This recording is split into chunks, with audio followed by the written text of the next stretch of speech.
There are five players who, in the last three seasons, including this one, have gone for over £100 million each in the transfer market to a Premier League club. They are Enzo Fernandez, Moisés Caicedo, Declan Rice, Florian Wirtz, and Alexander Isak. In this video, I'm going to rank them and suggest which one would be the best asset to bring into our FPL squads. I'll also give you my final thoughts for my team ahead of Game Week 23.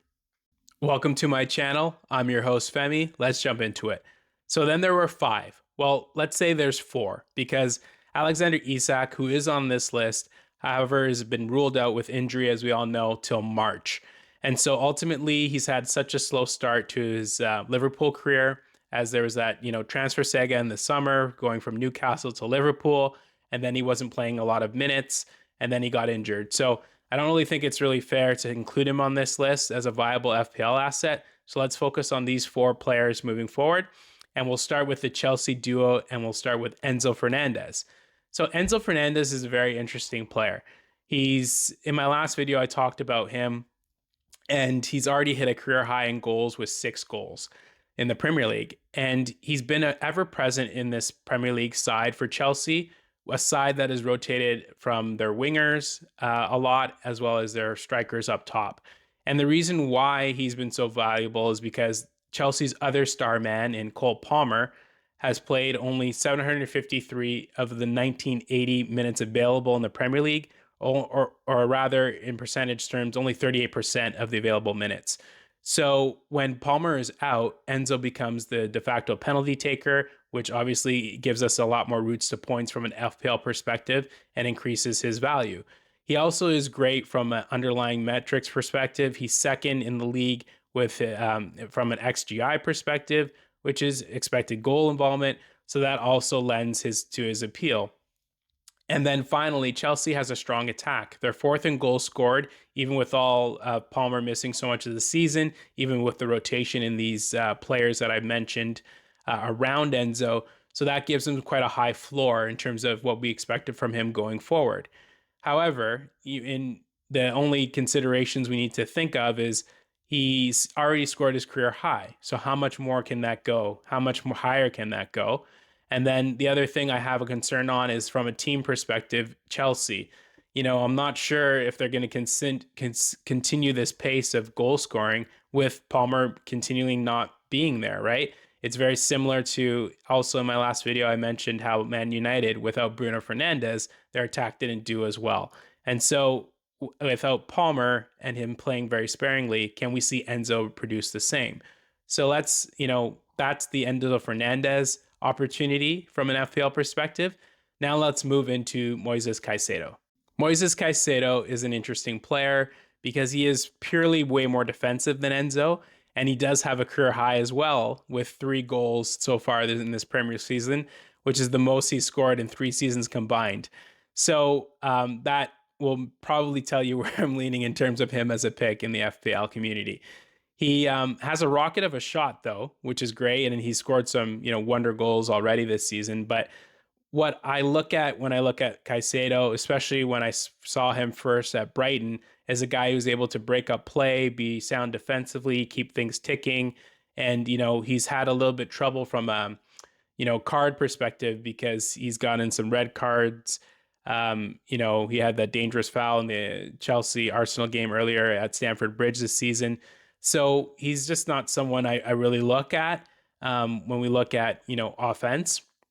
And then the other thing too is, you can only have 3 assets for every team. So if you're looking at potentially picking up Palmer, potentially picking up Enzo Fernandez, are you going to go put Moises Caicedo in the squad, or are you going to go to a Chelsea defender or goalkeeper, as I know some of us already have Chalobah or Sanchez?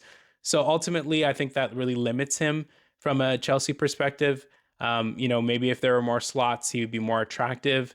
More slots per team is what I mean from a FPL perspective. But with that said, I think Enzo sort of resides in the we can pass on him category from a defensive standpoint, from an FPL standpoint. And now let's move into another player who has a very similar profile, but is scoring a little bit more, and that player is Declan Rice. So Declan Rice has had quite a growth in terms of his FPL career as a player. starting as a center back and then a number 6, a defensive player, to now a free-flowing 8 in the Arsenal attack. And, we know Arsenal's going for the league. I've talked a lot about it on this channel, and that will just furthermore increase his necessity and role with the team, because he's gotten a lot of responsibilities since his first season in Arsenal. He's on all set pieces. He takes half of them from the corner flag. Saka takes the other half, and he's on most of Arsenal's free kicks as well. He's a 90-minute man. He's only had 2 games where he's really dropped below like the 78-minute mark so far this season. And with the title push, like I mentioned, he's going to be playing a lot. And the thing that we see from him is, he plays in the second strongest attack in the league, right? And Arsenal has the second most goals for.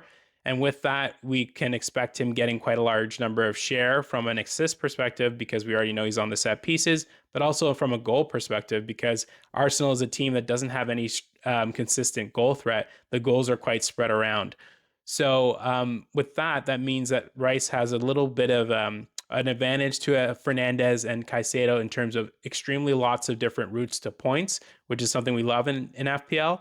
And he's at a price point that we can all, get to and put into our squads, cheaper than a Morgan Rogers, who a lot of people have been, not as thrilled to get with him, because he's very much like a boom bust player, a 15-pointer or a 2-pointer.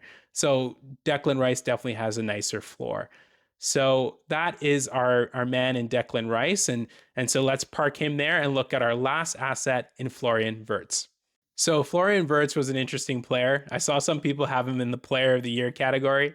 Obviously, he hadn't had the greatest start, as he went quite goalless and didn't have returns in the first few games. And, Liverpool has completely collapsed as a, defending Premier League title challenger. But with that said, he's on a hot streak right now. He's really doing well. In the last 5 game weeks, he has 3 double-digit hauls. He's forming a great partnership with Ekitike, and it does remind me a little bit, on a very light level, I'm not saying they're going to get to this level, of a Harry Kane, Heung-min Son type of relationship. The understanding is starting to develop, and they're being able to assist each other on goals, which is quite nice. And Liverpool is trying to get into the top 4, so that's great motivation for Wirtz and for his Liverpool teammates.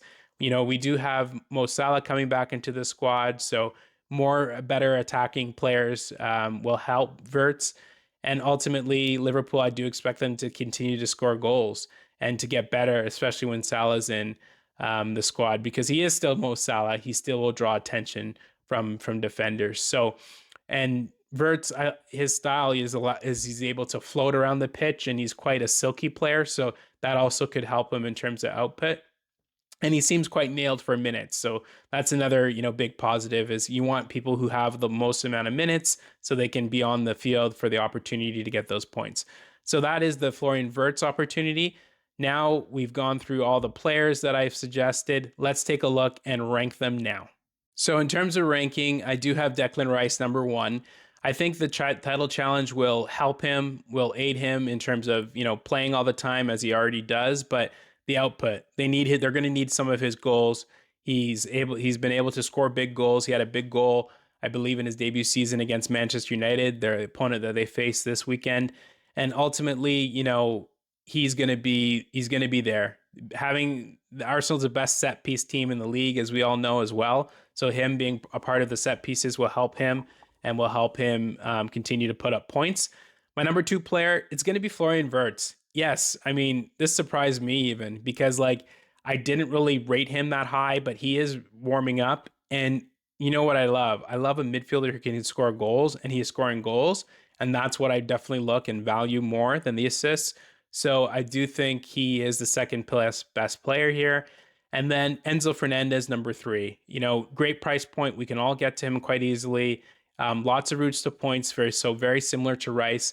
It's just that the ceiling of Chelsea scoring-wise, I'm not sure of, because they just rotate so much from the wingers and the strikers, like I've mentioned. So not really sure if he's going to be able to hit those heights, and not sure how much of a share he will get, outside of the penalties, of course, in that attack. And then the last player is Moises Caicedo. Definitely down on the list and number 4 for a reason. More of a defensive-minded player. I don't see how, if you have Palmer and Enzo, or you're thinking of the Palmer and Enzo, you'd go for Caicedo to triple up in Chelsea in that way. So that's where things stand there. I'm happy to understand and get your views on my list. Please put some comments below on that. And now let's look briefly at the team and how it's lining up for Game Week 23. So here is the team, unchanged from my video earlier this week. The only big consideration is Chalobah. Like, how do I get the second highest scoring defender into my squad? Is it worth, switching out Ballard, Collins, or Gabriel for him?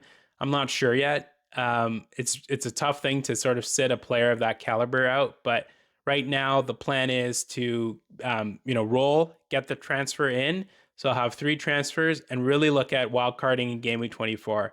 Of course, something could change, but the squad is just in a bad state. There's been a little bit too much red arrows. There's not enough consistency, and there are great players that I can target, like a Wirtz on a wild card, and also switching around my goalie situation with Henderson, as I've talked about with Crystal Palace, and the news that potentially Mateta now, he's asked to leave today. So I'm recording this before the deadline, of course. And so ultimately, there's just too many question marks at a Palace perspective. Maybe I can get someone cheaper who can provide more protection for me moving forward from a goalie perspective. And then also the thing to consider is, just the midfield hasn't been returning, so I can do some more moves there on a wild card. Let me know your thoughts on the team and what I should do. But if you like this video, please subscribe below, and I look forward to seeing you in the next video. Bye for now.